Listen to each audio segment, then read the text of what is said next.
which is my fault on the 10 o'clock class. So good morning, everyone. This is Monday, October 5th, 2015, and it's a nice, what kind of a autumn day? A little bit of rain, not hot, a little bit of humidity.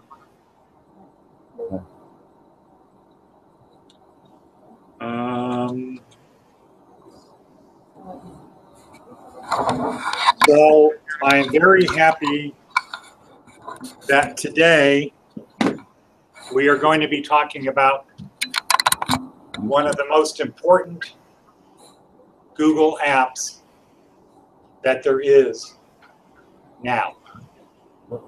Okay, hasn't always been this important, but I think it's going to be very important. So we're going to talk about the 8 apps that we study as we usually do. Today is a setup day, but today we're going to be talking about YouTube. Why should YouTube be, why should it be that I say YouTube is one of the most important apps right now?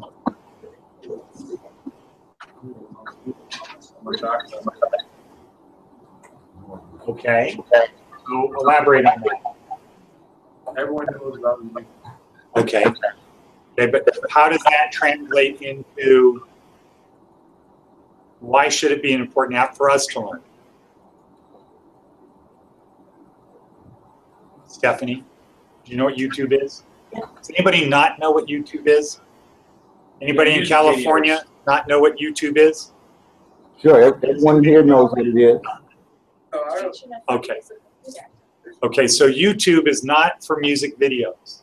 It's just for videos of all types. Okay, Keith has been doing some instructional videos on his. So YouTube is, I think, a thing that everybody here should master, should really put the energy in, learn how to do it in your spare time. It's that important. We're going to talk about that. We're going to talk about why. But for right now, let's go back to our board. And let's see, we can move this down a little bit. And focus again on the 8 apps that we have. Now, what I would suggest everybody does is one of 2 things. A, definitely you should have in your composition book the sketch, the diagram that has the 8 Google apps that we studied. Who does not have that? Okay. So the new one, the new version, really looks like an asterisk. So we have a plus sign, like for Google Plus, and then we have another one turned 45 degrees in there. Okay, so I'm going to put today's Google app at the top. What's another app, Michael? Google Plus. Okay, Google Plus. Okay, Dave? Gmail. Gmail. How about in California? What's a Google app that we study? Somebody huh? Google app. Drive. Drive. Okay, what's another one? What? You said, one student said maps. Maps. Go ahead. Go ahead. We got 3 more. You got drive. Go ahead. Chrome. Did you say calendar? Chrome. Calendar. Calendar, not photos. And what else? Voices. What are we missing there? Voice. Voice. So these are the 8 Google apps we do. Chrome is not really an app. It's a program. It's stored on your computer. The other ones are not stored on your computer, which is why they're apps instead of programs. So we count Chrome as a program, as an app for our purposes, and it's the gateway to all of the other apps. So everybody should have this in their book. You should have a page called Google Apps, and on that page you should have this drawing. And then you should do this because all of the apps work with other apps. So they're collaborative. Google Plus connects into Gmail. It connects to Drive, Maps. Well, it is part of Chrome. Google Plus Calendar, Voice, YouTube, and then the same thing. Gmail collaborates, or it connects into Drive, Gmail. You can add maps to your Gmail. It's part of Chrome. Drive is part of Chrome. Maps goes to Calendar. Maps goes to Voice. Voice, Calendar, Voice, YouTube. Everything is all interconnected. All of these Google apps are interconnected. You can use them. So for example, what is a competitor of Voice? What's the big competitor of Voice? Skype, okay? Is Skype designed to connect to Gmail? No, they're standalone. With Google, the apps are not standalone. They're designed to work together. You learn how to use one, it teaches you 90% of what you need to know to do all of the other ones. So, and why do we do Google apps? Why Google?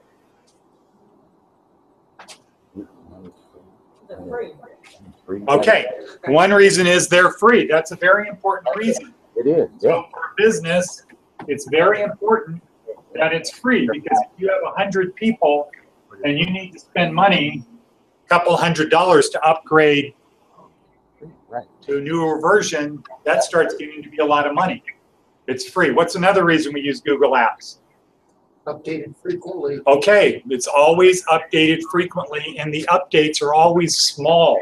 Small increments. When you have Windows updates, oftentimes they're very large, and so you come back in and it's, wow, this looks different. Like for example, right now, Microsoft is doing an upgrade of what? Everybody's got a message on their PCs. What, Windows 10? Windows 10, right. So, and if you download and have Windows 10 on your computer, does it look different than Windows 7? Oh, yeah. Oh, yeah. It looks a lot different than Windows 7.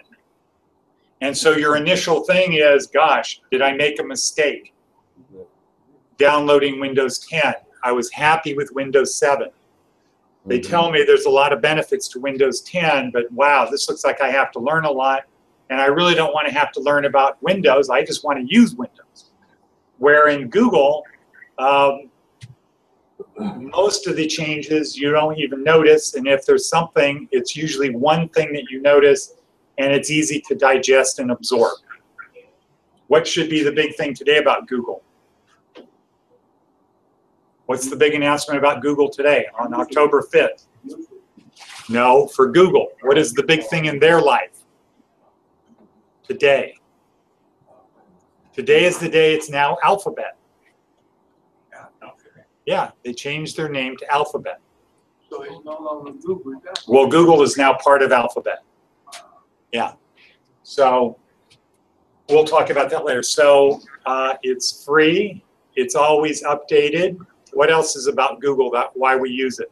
It's integrated with the other apps. Yeah. What else? Easy to learn.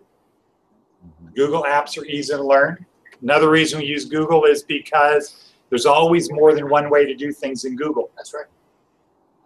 So if you're not sure how to do something, but you remember in another Google app how to do something, that might work in the app that you're trying to do it with also. So it's easy to figure out how to do things in Google Apps. What's another reason we use Google Apps? Google Apps. Collaboration. Collaboration, so they're designed to collaborate. And so that's close to what I was going for, which is they are cloud-based apps. Microsoft was PC. They started on a PC and they're migrating to the cloud. Google has always been on the cloud. It's always been cloud-based, always internet-based stuff. So, and then the final reason that we do it is because it's Google. It's not a small little company. It's not something we haven't heard of. therefore we have a good faith reason to believe that 20 years from now, the stuff we're learning today will be valued to us 20 years from now. It's not like we're going to learn it and, oh, damn, they're out of business, they got sold, it's gone. That if we continue to use Google Apps every day for the next 20 years, we will become really proficient at it, better than virtually everyone else. Google will be around. And as good as anything is being safe and secure, Google is safe and secure. So, the question would be, why not Google Apps? Why shouldn't we use Google Apps? If you did a process of elimination, we said, if not Google, then who? What ideas do you have? Anyone? Bueller? Bueller? Does anybody have any ideas? If we didn't use Google, what would we do? Stephanie? Huh? Okay, so we could use Microsoft, and that would be probably the only thing as close to a complete solution as possible. How about Apple? No, not really. They don't really have a complete solution. And Microsoft doesn't have a complete solution, but they're moving Office to the cloud. And they try to do things like in cell phones, but who is the dominant player in the cell phone software business? Okay, through what? Android, right. So Google is the best bet for the future. So it's not just today, it's for thinking about the future. And what you need to get is, if you keep working these skills, in 5 years, very few people will be as good as you are on these skills. But if you don't use it, you're going to lose it.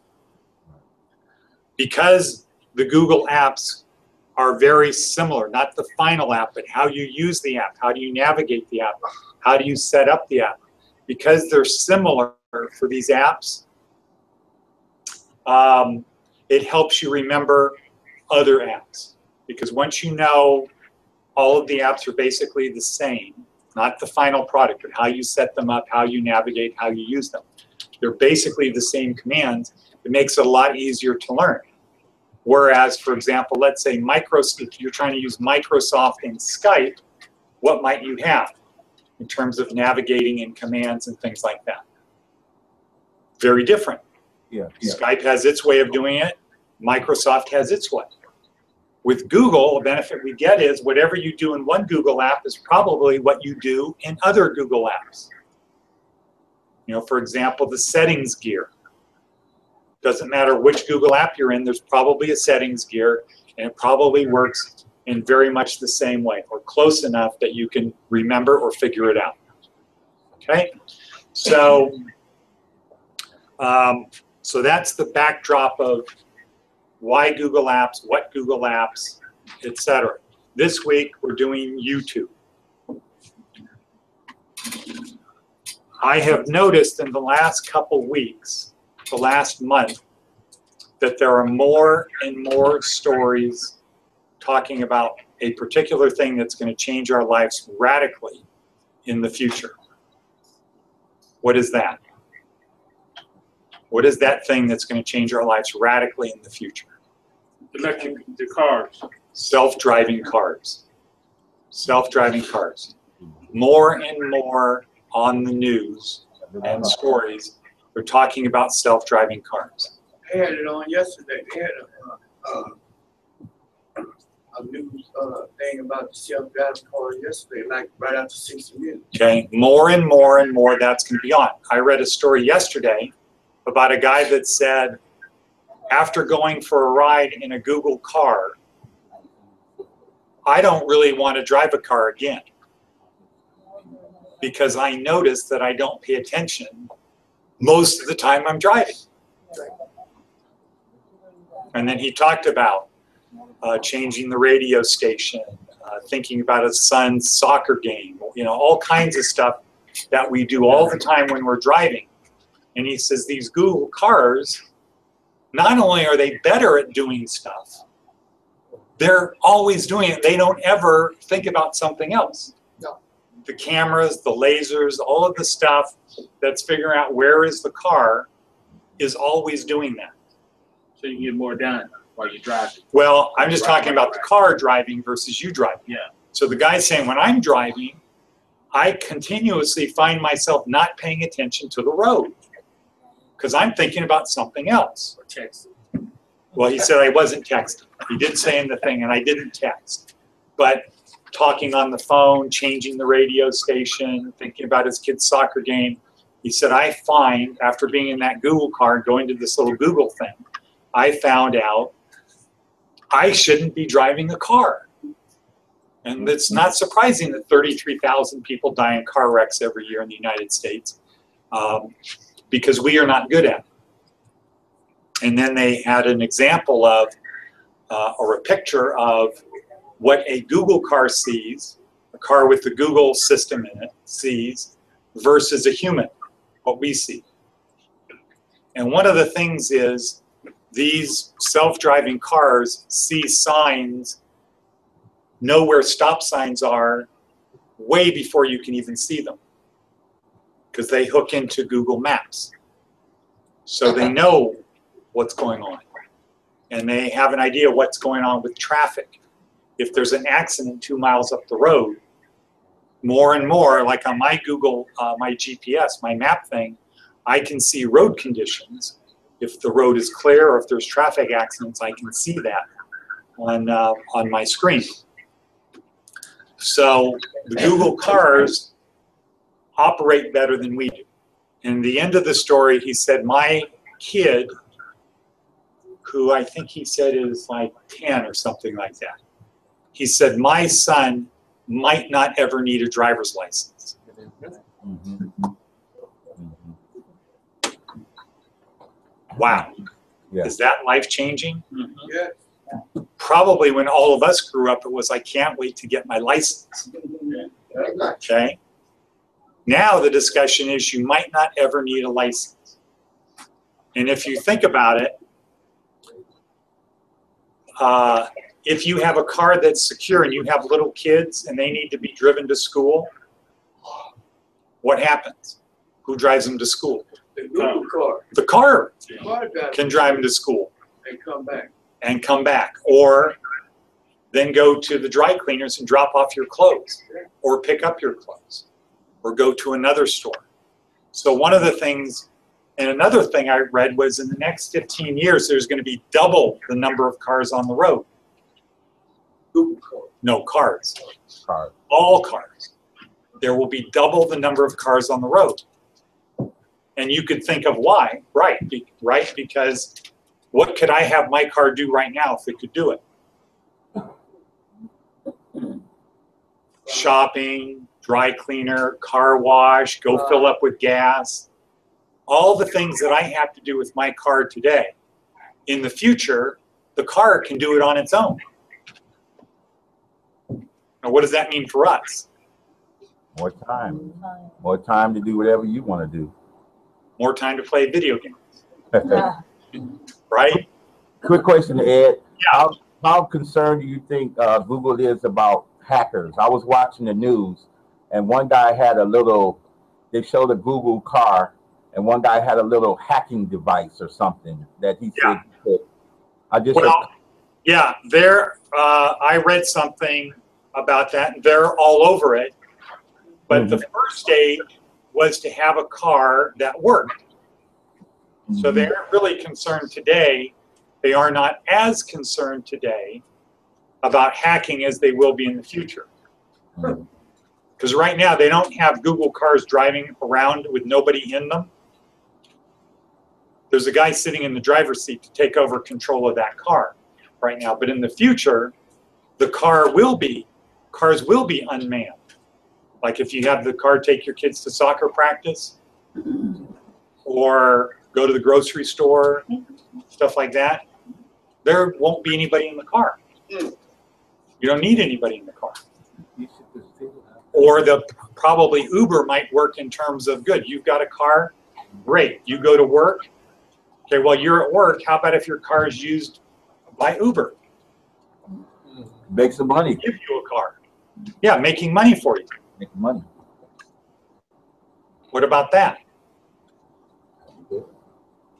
Does that seem feasible? Yeah. Okay. So what does that mean in terms of people doing jobs? It's going to take away a lot of jobs. A lot of jobs are going to be taken away. There won't be any soccer moms. Okay, they're not going to have to take their kids to soccer practice and pick them up and do stuff. So, but a lot of jobs are going to disappear. So it's not good to think about doing jobs that are going to disappear. Let's say your car needs an oil change in the future. Who's going to take the car to get the oil change? The car. The car will take itself to get there. And is it reasonable that you might just list all of the things that you need to do, and the car Program it to do will it. figure out what's the optimal thing? I don't think this is gonna happen in our lifetime. Oh, yeah. No, I don't. Okay, why? People are they're still human, Okay, and they still want to be a part of something. okay. So Tom says, so let's make sure we have this on the record. Tom says that this will not happen. Huh? I'm a lot older than everyone. So Okay, so Tom says in the next 50 years, this won't happen. we won't see it. Okay, well, the guy who was at Google did this thing, said my son who's 10 probably will never have a license. So he's saying in 6 years. Apple says they're going to come out with the car in 2020. I read something about in Europe, Daimler, big truck manufacturers testing driverless tractor trailers right now.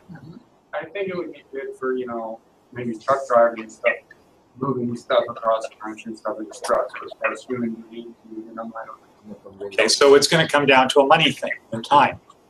What's the best use of your time? And so, I think probably one of the best precedents we have for it was adoption of smartphones. What was life like before smartphones? It was very, very different. And it's getting more different every day as there's more apps that come out to do things. So who would not have your car go do the stuff that you don't like to do during the day? You like going to the gas station? Mike? Right. If your car could do it, would that be okay with you? Okay. But didn't they have that new thing about the gas will come to you? Yeah. That's for right now, but that becomes obsolete. And so I think it's going to be within 10 years. Tom says beyond 50 years. Okay, so we'll see. We'll come back here 50 years from now, or 10 years from now when I'm correct. Yeah. What was the name of George Jetson's spacecraft car? I don't know. George Jetson. Yeah, he worked at Spacely His Sprockets. dog, Yes. Elroy. Okay, Spacey. so we've got to think about things that are going to be important. That is important. I foresee that if you're going to take a road trip to California, not a road trip, you're going to go to California, that in the future, the car will drive, you'll be in it, you'll be a passenger, you could be watching TV, you could be studying, you could be sleeping, and you could have it programmed to say, okay, well, we want to stop at Starbucks on the way. And when you get to Starbucks, you just go through drive up and your order is right there. You don't have to pay for anything. It's already done. Because Starbucks gets noticed, whatever amount of time it takes them to make the drinks, say 4 minutes. 4 minutes before you show up, they get told, okay, there's a guy who's going to be here in 4 minutes. This is what they want. Yes, Tom. So this is why you're going to be wrong. Okay. How many people are going to have the money to purchase these kind of self-driving cars? The majority of people are not that well off. And a lot of people identify with their car and maybe going to LA or something. Okay. And have a train. Okay, so let me say why I think Tom is wrong. Because the equipment is not that expensive. the cameras, the lasers, the stuff, and if you're making millions of them and it's built into a new car, it's not going to be that expensive. And the software, once it's written, is not expensive. It's mainly a software thing. An interesting question would be, is there going to be a retrofit business for the cars that are already on the road? Can you take your car in and have them put cameras and lasers in it? You know, certainly they could put a computer in the trunk and do stuff like that, but can it be economically wired so that people that have cars today can take advantage of the future? As Nolan said, you're going to have lanes on the freeway that are just for smart cars. And this is another reason people will adopt it. Like the carpool lane. Like the carpool lane, except it'll be that lane. And they'll be driving twice as fast. And as Nolan says, nose, bumper to nose or something like that. So they're going to be this far apart. So the fuel efficiency is going to be tremendously higher on the car. So you're going to be going twice as fast, and it's going to be costing you less, and you can be doing something else while you're there. So I think 50 years, my hunch is this. I'm glad Tom brought this up because it's the question everybody should be thinking about. My hunch is driving 50 years from now is going to be more different than it is the same as today. Tom is saying it's going to be more the same. I'm saying it's going to be more different than it is alike today. One of the benefits they talk about in the story is people that have mental problems, Alzheimer's, whatever. Guess what they don't have to do?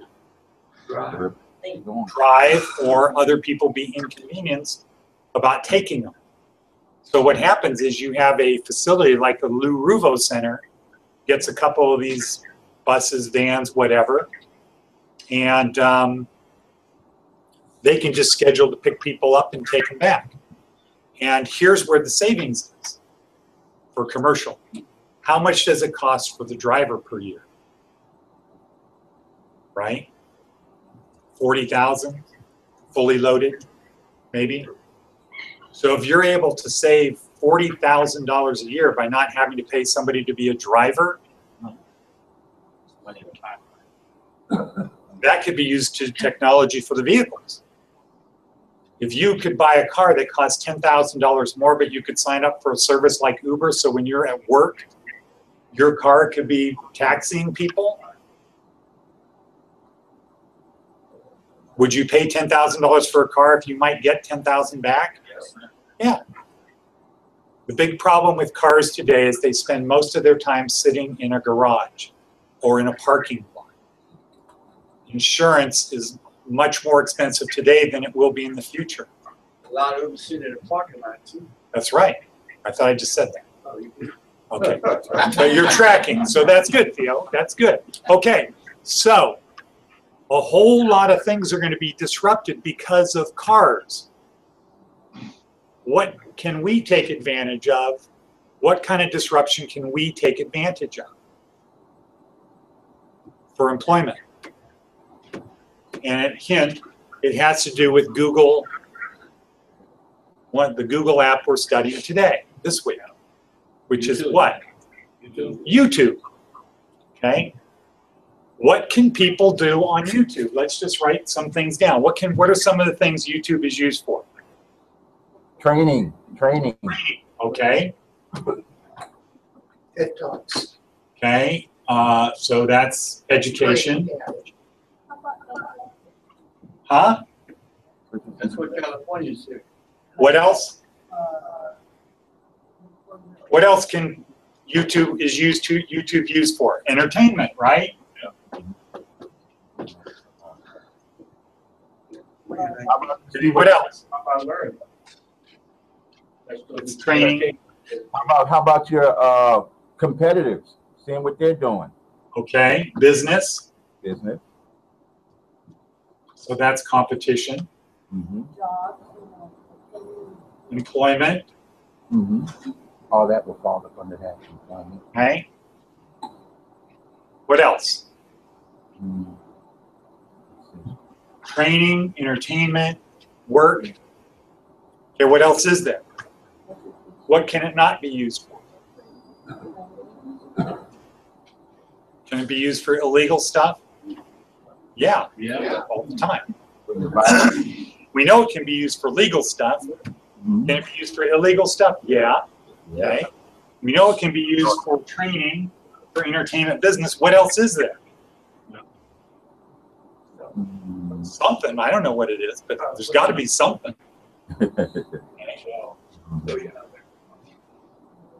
Okay. So that's training. That's illegal training. Okay. Can you imagine if the Anarchist Cookbook was on video? Did you ever see that book? Anarchist Cookbook. What about Martha Stewart? Huh? What about Martha Stewart? Okay. So that would be training for cooking. Okay. You know, the simple thing is YouTube can be used for almost anything. But we're not going to be concerned about entertainment. I want to focus on business.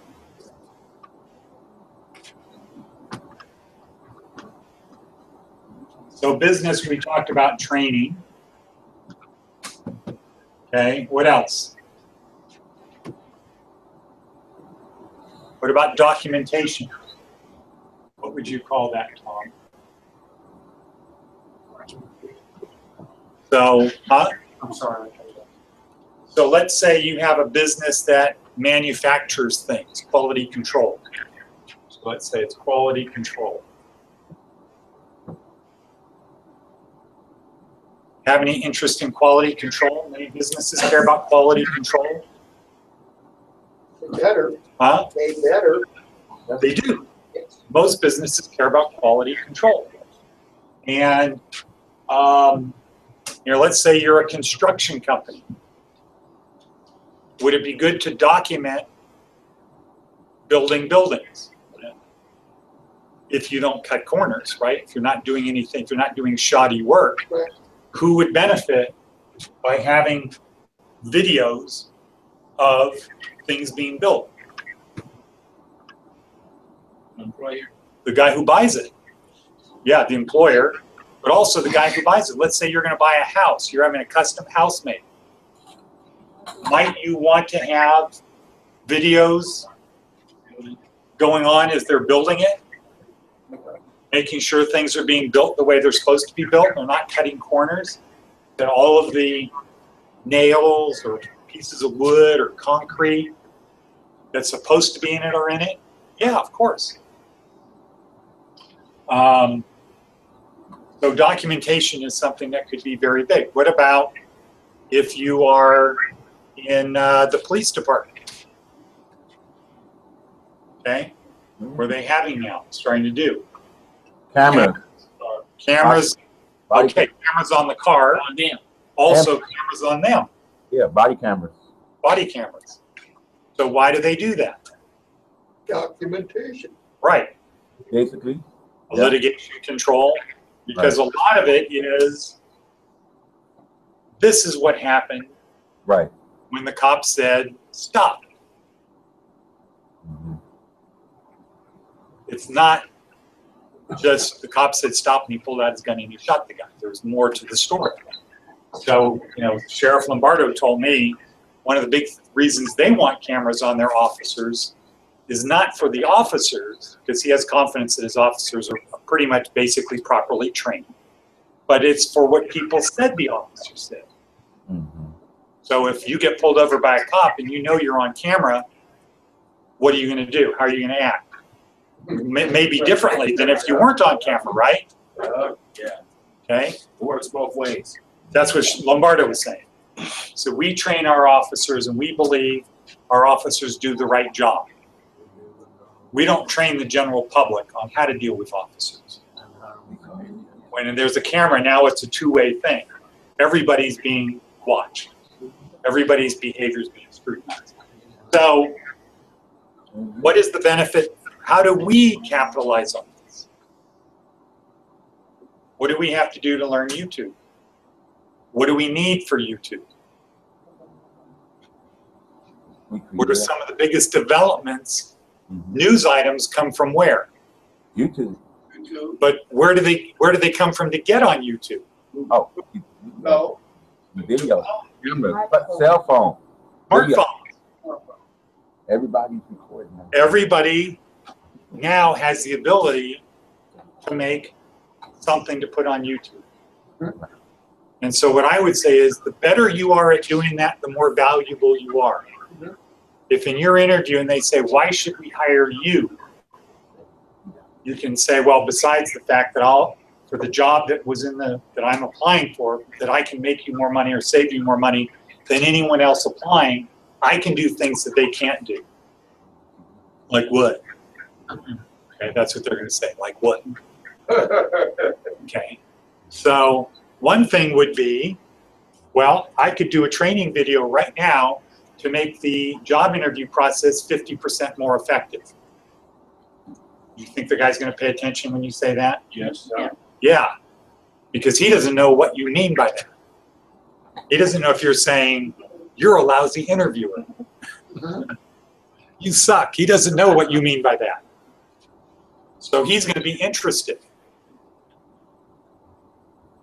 Okay? So for example, your job could be much easier because you have a video interview and the last best 3 guys could be reviewed by a committee, by a panel. Yes. You can get the best person because you have more than one person able to look at it. Why don't they do that now? Too expensive. You can't have 3 guys sitting there taking up their day to do an interview. Okay? Also, protection for the company. Video interview, you ask people questions, it comes back, they lied, what do you go back and check? Yeah. Go back to the interview, right? You go back to the interview and wait a second, here's why we're not firing you because you didn't say you're an ex-felon. We're firing you because you said you did this at this other company. And we found out you didn't do that. It has nothing to do with you being an ex-felon. We are ex-felon friendly. We're a felon-friendly employer. We didn't not hire you because you were an ex-felon. We didn't hire you because you said you had experience and you don't have experience doing this job. You never did that. What happens to a business if they make better decisions on who to hire? Good or bad? Very good. Very good. Okay? So YouTube, and we'll spend more time on this tomorrow, and I wish I knew how to do it, but what we really need, we have jobs at the school who will hire people to be people putting together YouTube videos. All these videos we do can be edited to make me look good. No, I'm just kidding. That's not possible. Yeah.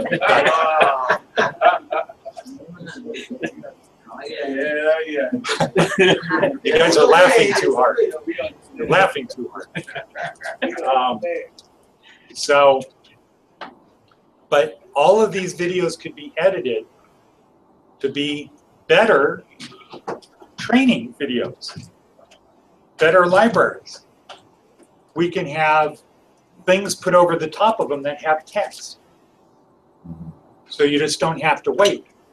There's the transcription thing, like in TED Talks. Like in TED Talks. Okay? And a lot of YouTube videos, they have a transcription thing. It's generally not very good. This is the future. The one thing that you can do to really concretely separate yourself from other people that you're applying for jobs for is to be good at YouTube. Because every business has 4 basic functions. Okay? Every business has 4 basic functions, 4 basic things that every for-profit business does.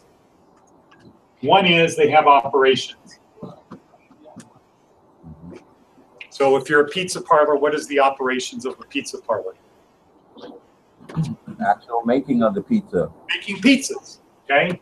If you are a carpet cleaning company, what's the operations of a carpet cleaning company? Clean carpets. Okay? Every business has its operations where people do what the business does. People make the pieces. Okay? Then you have administration.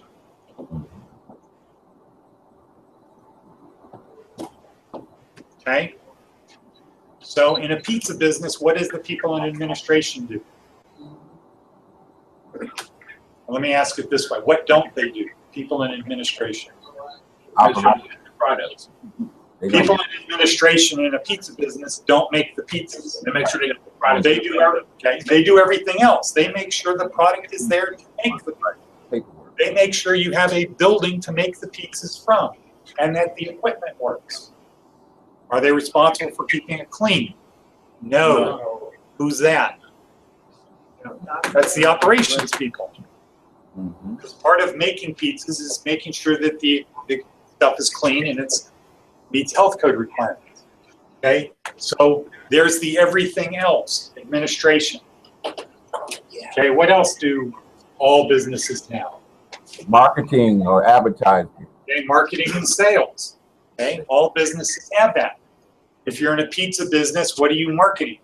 The pizza. Yeah, you want people to buy your pizza. So you have people in those businesses. And then the last thing is finance. And finance is not accounting. It's totally different from accounting. Accounting, the key words in accounting, the key word in accounting is counting. Right. Okay? Where did we get the money? How much? Where did it go? How much did we make? How much did it, yeah. Okay, profit, how much profit did we make, etc. It's counting, it's accounting for what happened with the money. Where did it go? It's counting the money that comes in. Finance has to do with what is money, where do we get it, and how do we use it. Okay, it is not accounting. Accounting is in administration. Where is HR, Ernie? Administration. Administration, right. Okay, those are administrative things. So all businesses have these four functions. Can being able to do YouTube videos help you in operations? Oh yeah. How? By How? training, showing them how you want your product to be made. Exactly. So about let's see, in 1987 or 1988. Yeah, I think that's when it was. I was at Comdex, and Howard Schultz. Who's Howard Schultz? Peanuts. Nope. That's Charles Schultz. Charles. Who's Howard Schultz? Howard Schultz is the CEO of Starbucks. Oh, okay. And he said, when you go to McDonald's and you pay $2 for a hamburger, what is your expectation? $2 hamburger. Which means what? Get a bigger burger. No. Your expectation, nope. Your expectation is that it does not taste bad. Right. Okay? You don't have an expectation of coming out saying, God, that was the best hamburger I've ever had. Right? Not for $2. Your expectation is it did not taste bad. When you go to Starbucks and you spend $5 for a cup of coffee, what is your expectation? A cup of coffee. That it's very good. Right. You spend And that you can go into a Starbucks anywhere in the country, and if you order the particular type of coffee you want, it's going to be what? Compared to the other? Same. The same, but better. Right. It's going to be the same as you go anywhere else. It's not going to be, oh, well, in San Diego, the store on downtown San Diego, here's how they make Starbucks lattes. But the one in North County in San Diego makes it differently, and it's different everywhere you go. That is not part of the equation. It has to be exactly the same. Same thing with McDonald's. I rather buy a 99-cent cup of coffee and add all my toppings to it. Okay. And it all gonna taste the same. Okay. So But I have Howard Schultz's thing was, how do you make sure that 20,000 people learn to make a latte exactly the same way? Training video. Training video. Okay. That's it. Training Now, video. they didn't really have that back then, Mhm. no. But you, so it was not easy. right, you had trainers come in the store and show Right. them how to do it. Right. You had to have people specially trained to train people.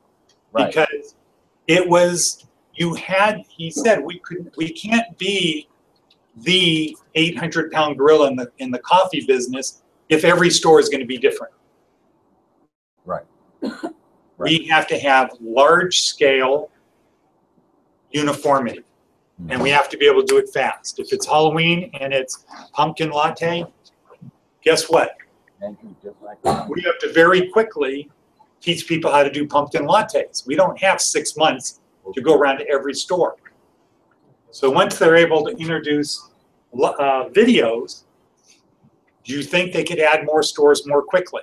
Yes. Absolutely. Absolutely. So in operations, you have quality control and you have training, how to make this stuff, videos. How about in administration? How could YouTube help you? Videos help you? Oh, okay. As far as like, Training videos. yeah, like, And what else? like HR, as far as sexual harassment videos. Okay. So there's training videos and there's what? Operations manual stuff. Right. Here's how we do it. Here's our standard operating procedures. Mhm. Here's how we expect you to make a file. Mhm. Here's where the label goes. Here's where all of these things happen. And we can get large very quickly because the faster we can send this video out, like on the internet, on YouTube, the faster we can do that, the faster everybody can be doing it the same. What about in marketing and sales? How can videos be used? Oh yeah, definitely. Promote the product. It can be just pure advertising, or it can have more in-depth things like, It can teach you how to upsell too, as far as how to add. okay, so training videos for this department. Infomercials. Right. Infomercials is what I was thinking of. I couldn't think of the name. Infomercials. So you now have, people can watch a 20-minute thing on Barilla pasta versus just a 30-second thing about Barilla pasta. And they can also watch, they got a thing on cucumbers down there that's good. Okay. Cucumbers. All right. Yeah. Who? It's a thing about cucumbers. Yeah. Huh? Cucumbers are poison? Yeah. Yes. Okay.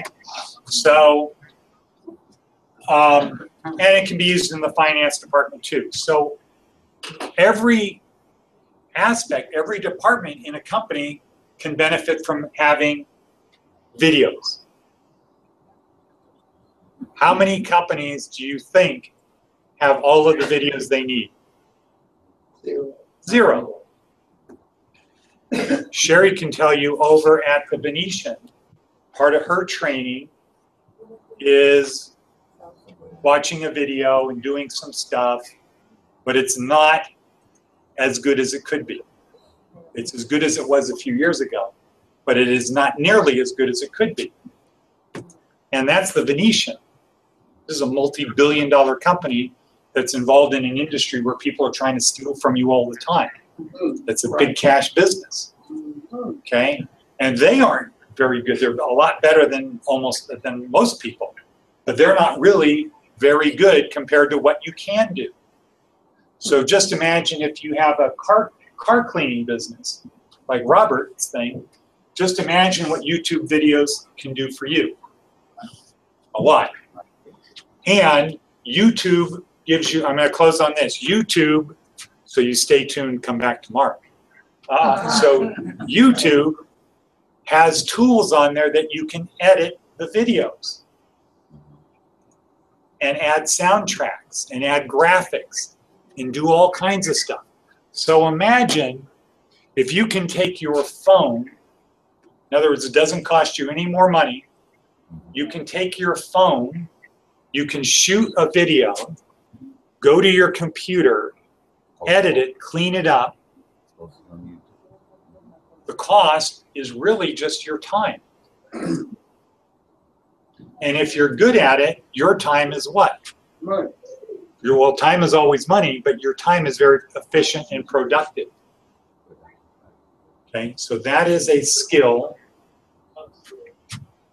that everybody should take very seriously thinking about doing. And Dennis, is it accurate to say in Santa Fe Springs, everybody has a smartphone? Yeah, that would be very accurate. Okay, now here, Not yet. Not yet. We use one of those yet. not yet. Yeah. Okay, growth mindset, not yet. Right. So here we have a couple people have smartphones, but it doesn't mean we can't learn how to do it. And so the tools are there. So this is a thing that if you do have a smartphone, what we want you to do today through Thursday is start learning how to use your phone to take videos and get them on YouTube. And then we're going to focus on editing stuff. But for today, we just wanted to do the summary, and now we're out of time. So, Dennis, unless you have any questions, we'll break right there. Any questions? Right out, anyone? Okay, very good. Thorough explanation. Thank you. Okay, so the takeaway for today is this app could be the most important app or the most useful app to helping you get a job at the place you want. Not at the place that you are cutting corners and just applying to because you need a job. Not at that place, but at the place where you really want to work, the place that's on your employment plan. The most useful job. Yeah. Okay, this gives you a concrete skill that can affect the whole business operation. Okay, so with that, we'll break and we'll pick it up tomorrow. Thanks, everyone. Thank you. Bye, Ed. California.